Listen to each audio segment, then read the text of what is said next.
Hi കൂട്ടുകാരെ, 6ാം ക്ലാസ്സിലെ കേരള പാഠാവലിയിലെ ചട്ടിപ്പത്തിരി എന്ന പാഠഭാഗത്തിൻ്റെ അവതരണവുമായിട്ടാണ് ഞാൻ എത്തിയിരിക്കുന്നത്. ഇത്തരമൊരു പ്രാദേശിക ഭാഷ 6ലെ കുട്ടികളെ നിർബന്ധപൂർവ്വം പഠിപ്പിക്കേണ്ടതുണ്ടോ എന്നൊക്കെയുള്ള വിവാദമൊക്കെ ഇങ്ങനെ കത്തി നിൽക്കുന്ന ഒരു സമയമാണ്. പക്ഷെ എന്നിരുന്നാലും മാതൃഭാഷ എന്ന് പറയുന്ന ഒരു ആശയത്തിന് കീഴിൽ ഉരുത്തിരിഞ്ഞ ഈ ഒരു പാഠഭാഗത്തെ നമുക്കൊന്ന് വിശകലനം ചെയ്ത് നോക്കാം. അധ്വാനത്തോടൊപ്പം താല്പര്യവും ഏകാഗ്രതയും സമർപ്പണവും ചേരുമ്പോഴാണ് ഏതൊരു ജോലിയും സർഗാത്മകമാകുന്നത്. കൂടെയുള്ളവരെ കലാചാതുര്യത്തോടെ സമന്വയിപ്പിച്ചാണ് ബിച്ചോയ് താത്ത അടുക്കളയിൽ പലഹാരങ്ങളുടെ താജ് പണിയുന്നത്.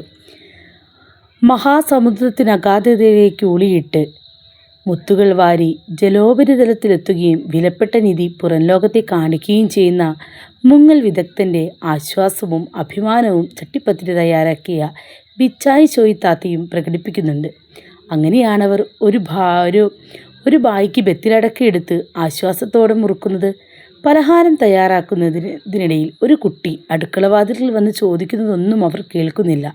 ലോകത്തെ മറ്റൊരൊച്ചയും കേൾക്കാത്ത വിധത്തിൽ പഞ്ചേന്ദ്രിയങ്ങളെ ചെമ്പിനകത്ത് രൂപം പ്രാപിച്ചു വരുന്ന ചട്ടിപ്പത്തിരിയിലേക്ക് കേന്ദ്രീകരിച്ചു നിർത്തുകയാണ് ബിച്ചോയ് താത്ത ചെയ്യുന്നത്.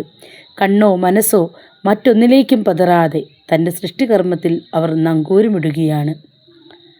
എല്ലാം ക്രമമനുസരിച്ച് ആദ്യം ചെയ്തത് തന്നെ വീണ്ടും ചെയ്യുമ്പോൾ അവരൊരു ഗാനം ആലപിക്കുന്നത് പോലെ താളത്തിൻ്റെ ആവർത്തനങ്ങളിലൂടെ കയറിയിറങ്ങുന്ന മേളവിദഗ്ധനെ പോലെ പലഹാര നിർമ്മാണം കലയാക്കി മാറ്റുകയാണ്. സർഗാത്മകമായ ചട്ടിപ്പത്തിരി നിർമ്മാണത്തിനിടയിൽ സ്വാഭാവികതയുടെ ഭാഷയും വാമൊഴിച്ചന്തവും പ്രകടിപ്പിക്കുന്നത് കാണാം.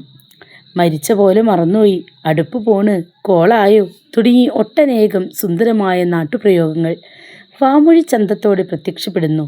ചട്ടിപ്പത്തിരിയുടെ ഇതിഹാസം എന്ന് പറഞ്ഞുകൊണ്ട് തുടങ്ങുന്ന ഈ നോവൽ ഭാഗം കൂട്ടായ പ്രവർത്തനങ്ങളുടെ ഏകോപനത്തിലൂടെ വ്യത്യസ്ത മനുഷ്യരുടെ ഇടപെടലുകളിലൂടെ ഇതിഹാസതുല്യമായി ചട്ടിപ്പത്തിരി ഉണ്ടാക്കുന്നതിൻ്റെ ചിത്രം വരച്ചിടുന്നു. ഇത് ഒരർത്ഥത്തിൽ നമ്മൾ നോക്കുമ്പോൾ ഒരു കാലഘട്ടത്തെ തന്നെ പ്രതിനിധാനം ചെയ്യുന്ന ഒരു കഥാഭാഗമായിട്ടാണ് തോന്നുന്നത്. പ്രാദേശിക ഭാഷ കുട്ടികളെ പഠിപ്പിക്കേണ്ടതുണ്ടോ?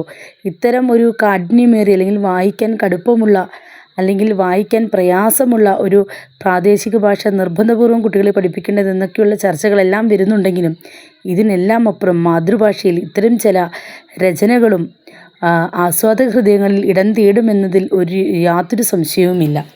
ഇത്തരത്തിൽ സംസാര ഭാഷ കൊണ്ട് എഴുത്തുകൾ സൃഷ്ടിച്ചുകൊണ്ട് കഥകളുടെയും അനുഭവങ്ങളുടെയുമെല്ലാം മായാലോകം സൃഷ്ടിച്ച ശ്രീ വൈക്കം മുഹമ്മദ് ബഷീറിനെ പോലുള്ളവരുടെ രചനകളും ശ്രദ്ധേയമാണ്. അവരുടെ രചനകളും കൂടി ഇത്തരം രചനകളോട് താരതമ്യം ചെയ്ത് നമ്മൾ വായിക്കുമ്പോൾ അതിൻ്റെ മനോഹാരിത നമുക്ക് കൂടുതൽ പ്രകടമാകും. ഓരോ പ്രദേശത്തിനും അതിൻ്റേതായ ഭാഷകളുണ്ട്, ഭാഷാ വൈവിധ്യങ്ങളുണ്ട്. ഈ വൈവിധ്യങ്ങളെ സർഗാത്മകമായി ആവിഷ്കരിക്കുകയാണ് ഇത്തരം കൃതികളിലൂടെ.